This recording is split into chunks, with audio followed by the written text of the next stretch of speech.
Hello and welcome. My dear friend, 1 John 4:1 says, "Beloved, do not believe every spirit, but test the spirits to see whether they are from God." That verse has been living in your life longer than you realize, chosen ones. This is one of those moments where God quietly confirms what your spirit has been screaming for years. You were right about them the first time. You didn't need the story to unfold. You didn't need the evidence to pile up. You didn't need 10 red flags, because the truth is, you knew. You knew when nothing bad had happened yet. You knew when everyone else called them amazing. You knew when you couldn't explain it without sounding harsh. And still, you talked yourself out of what your spirit saw on day one. Think about how many times this has happened. You meet someone new. Everyone loves them instantly. They are charming, funny, saying all the right words, telling the right stories. But the moment they sit next to you, a part of you goes quiet. Your smile stays. You are polite. You nod at the conversation. But inside, there is a small, steady no thunder. No drama, just that tightening in your chest that says, be careful here. Later, when the mask slips, when they gossip, betray, manipulate, or reveal the exact character your spirit felt, you are left sitting with that familiar sentence, "I knew it. I felt this from the beginning." Or maybe it happens in your own house. You are getting ready for a family gathering or a visit from someone you have known for years. Nothing strange has happened yet, but as the time gets closer, your body gets heavier. You move slower. Your mood drops for no clear reason. You open the door anyway. You serve the tea. You smile in the conversation. And then, like clockwork, here it comes. The passive-aggressive comment. The subtle disrespect. The guilt trip. The argument you knew was hiding in the small talk. And again you think, why do I always sense this before it happens? We both know this can feel as much like a curse as it does a gift. It is so hard, living with this much knowing and not being understood by almost anyone. Sometimes it is as simple as a message on your phone. You see their name light up your screen. Before you even read the words, your stomach dips. The message looks polite enough, no insults, no obvious attack. But you can feel the hook in it, the obligation, the emotional trap. And yet, instead of trusting that first inner drop, you reread the text 10 times, asking yourself, maybe I am overreacting. Maybe I am being too sensitive. My dear friend, you have been living like this for years. Your spirit speaks early, then your mind arrives late and calls your spirit a liar. You override your discernment because you don't want to be negative. You don't want to misjudge someone. You don't want to be the one who always sees the dark side. So you give extra chances. You let people stay in rooms they should have never entered. You explain away patterns that God has already highlighted. Sometimes it really is your kindness. It really is your patience. But most importantly, you know it is often fear of being misunderstood. Because people have labeled you too intense, too deep, too sensitive. You read too much into things. Stop analyzing everything. So you tried to be lighter. You tried to ignore that quiet, sinking feeling. You tried to tell yourself, no, I am just tired. I am just stressed. I am just imagining things. But here is the truth. You were not imagining it. You were picking it up. You were not being dramatic. You were being early, chosen ones. God did not make you half awake. He did not wire you to only notice what the eyes can see. He gave you a spirit that reacts before the room catches up. Like smelling smoke long before flames appear, this just knowing is not an accident of your personality. It is part of your assignment. Some people walk through life reading words. You walk through life reading atmospheres. You don't just hear what people say, you feel what they mean. And that can be exhausting when no one explains what it is. So you start doubting your own radar. You start trusting other people's opinions over your own peace. You start staying where you already know you don't belong. God saw that. God saw you sitting in rooms feeling wrong in your spirit, but staying to keep the peace.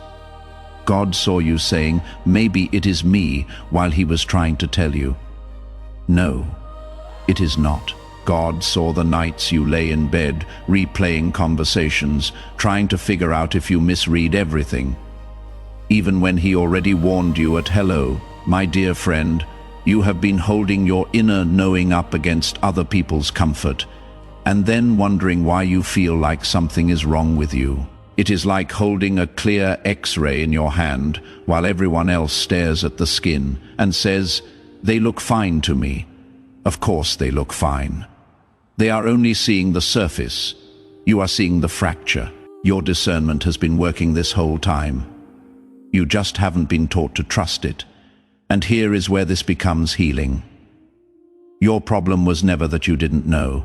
Your problem was that you were trained to doubt what you know. You were taught that love means ignoring red flags. You were taught that grace means letting people stay close after your spirit has already stepped back. You were taught that to be good, you must silence your own alarm. But God is not asking you to do that. He is not calling you to be blind to prove you have faith. He is not asking you to keep touching what burns you, just to show you have a forgiving heart. He is the one who gave you that early warning. He is the one who nudged your spirit before anything happened. He is the one who let your peace leave the room before your body did. And now, he is changing how you respond to that inner knowing. No more treating your discernment like an inconvenience. No more apologizing for what your spirit picks up. No more waiting for the explosion just because everyone else says, "I don't see a problem." God is teaching you something different now. That first quiet check in your spirit is not there to torment you. It is there to protect you. You were right about them the first time, my dear friend, and you are stepping into a season where you finally start living like that is true. Now this is where everything begins to soften, because God is not just showing you that you were right about them. He is also healing the part of you that felt wrong for seeing it early. You are not being punished for your sensitivity. You are being shown how to live with it without carrying constant tension. From here on, it starts to look different in small, honest ways. Before you say yes, you take one quiet moment and notice, does my peace stay, or does it quietly step back? You stop forcing yourself to override that first tightening in your chest just to seem agreeable. You start paying attention to how you feel after certain conversations. You notice which people leave you clearer and which leave you second-guessing yourself and even God.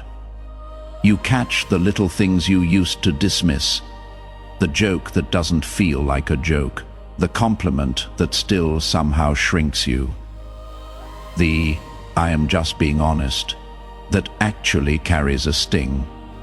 And you stop calling that reaction me being dramatic.